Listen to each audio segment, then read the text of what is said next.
Good morning friends, Madhusudan గుత్తి ఛానల్కు స్వాగతం.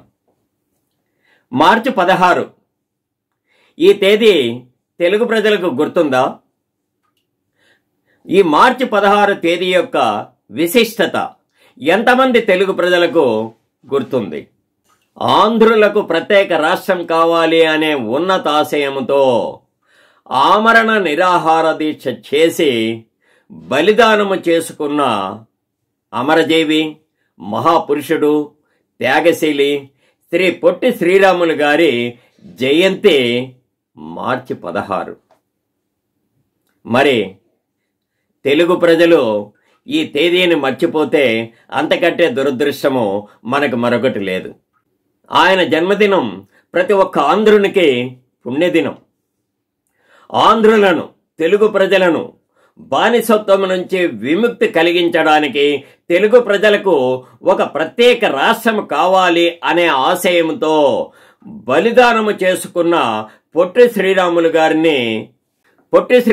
గారి జయంతిని ఆంధ్ర ప్రజలు ఎప్పటికీ మర్చిపోకూడదు. ఒకవేళ ఆయనను మర్చిపోతే అంతకంటే ద్రోహము మరొకటి లేదు. ఆయన జయంతి భాషా ప్రయుక్త రాష్ట్రాలకు పర్వదినం. ముఖ్యంగా తెలుగు ప్రజలకు, తెలుగు భాషకు గౌరవాన్ని సంపాదించి పెట్టిన ఘనత పొట్టి శ్రీరాములు గారిదే. అందుకే తెలుగు భాషకు గౌరవాన్ని కలిగించిన రోజుగా పొట్టి శ్రీరాములు గారి జయంతిని మనం భావించవచ్చు. అందుకే ఈ సందర్భంగా రాష్ట్ర ప్రభుత్వానికి ఒక చిన్న విజ్ఞప్తి చేస్తున్నాను. పొట్టి శ్రీరాములు గారి జయంతిని ఒక అధికారిక కార్యక్రమంగా ఘనంగా నిర్వహించండి. ఆ తేదీన ఏదో మొక్కుబడిగా, తూతూ మంత్రంగా కేవలం ఆయన ఫోటోకి ఒక పూలహారం వేసి నివాళులు అర్పిస్తే సరిపోదు.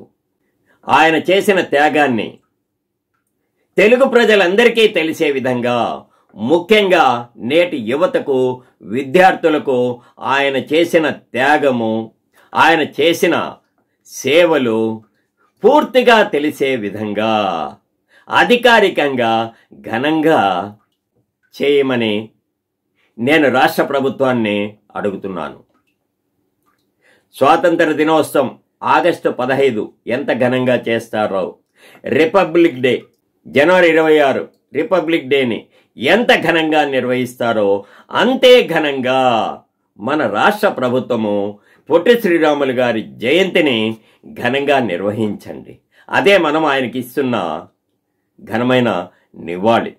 ఆయన జయంతిని మనం ఘనంగా నిర్వహించలేకపోతే రోజు రోజుకి తెలుగు ప్రజలు ఆయన్ని మర్చిపోయే అవకాశం ఉంటుంది.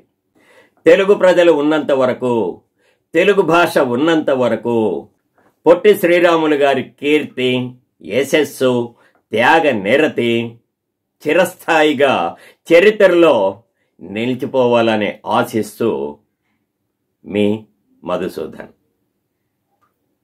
ఫ్రెండ్స్, నా ఈ వీడియో మీకు నచ్చినట్లయితే లైక్ చేయండి, కామెంట్ చేయండి, వీలైనంత ఎక్కువ మంది తెలుగు ప్రజలకు షేర్ చేయండి.